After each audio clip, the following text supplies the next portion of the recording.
Halo semuanya, perkenalkan nama saya Rahmat Maulana Sihotam. Pertama-tama saya ucapkan puji dan syukur kepada Tuhan atas kesempatan yang diberikan kepada saya hari ini. Berada di sini, berhadapan dengan kalian orang-orang hebat.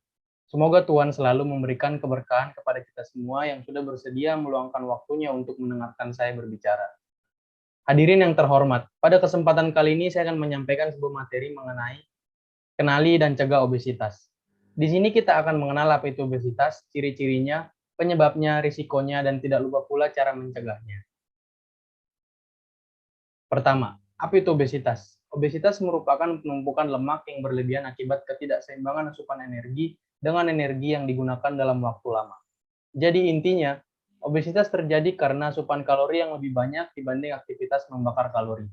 Sehingga kalori yang berlebih menumpuk dalam bentuk lemak.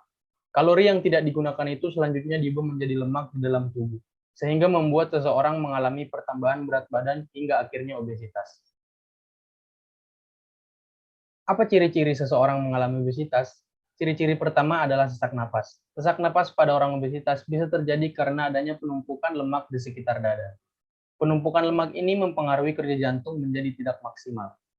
Ciri-ciri kedua adalah nyeri di bagian punggung dan sendi. Nyeri di bagian punggung dan sendi pada orang obesitas bisa terjadi karena semakin berlebihnya berat badan.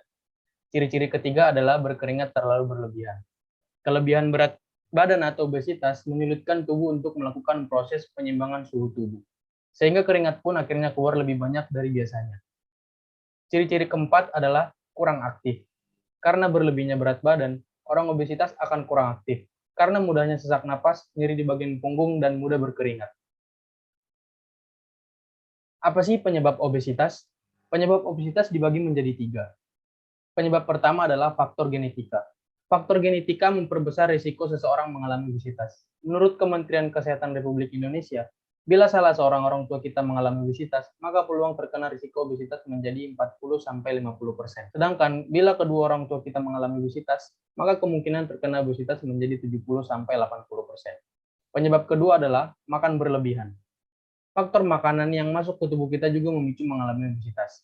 Salah satunya dengan mengkonsumsi makanan yang mengandung banyak kalori seperti kentang goreng, minuman bersoda, coklat, dan daging merah. Terlalu banyak mengkonsumsi makanan berkalori bisa berefek naiknya berat badan dan mengalami obesitas. Penyebab ketiga, jarang berolahraga. Jarang berolahraga mengakibatkan makanan yang kita konsumsi menumpuk dalam bentuk lemak. Mengapa? Karena lebih banyaknya asupan kalori dibanding aktivitas yang membakar kalori. Apa risiko komplikasi obesitas? Risiko komplikasi obesitas, pertama, jantung dan stroke. Tingginya kadar kolesterol saat obesitas bisa berisiko menyumbat pembuluh darah ke jantung, sehingga pasokan sel darah merah dan oksigen ke jantung menjadi terganggu, di mana hal ini bisa menyebabkan gangguan detak dan irama jantung yang bisa berpotensi mengakibatkan stroke. Risiko kedua, sleep apnea. Obesitas adalah salah satu pemicu sleep apnea, gangguan tidur yang membuat seseorang berhenti bernapas sementara waktu. Kondisi ini bisa terjadi kepada penderita obesitas karena memiliki lebih banyak lemak di leher, sehingga melapisi saluran udara di belakang tenggorokan, di mana lemak tersebut membuat saluran udara di leher semakin sempit dan akhirnya menyebabkan masalah pernafasan. Risiko ketiga adalah diabetes. Diabetes bisa dipicu oleh obesitas yang diakibatkan karena terlalu banyak mengkonsumsi makanan dan minuman yang mengandung gula. Bagaimana mencegah agar tidak terkena obesitas? Ada dua cara dan aspek penting yang harus kita perhatikan dalam mencegah obesitas. Yang pertama adalah menjaga pola makan dan berolahraga secara teratur. Untuk pola makan, kita harus memperhatikan kembali jumlah makan yang kita konsumsi. Makan cukup 3 kali sehari, dengan komposisi yang baik.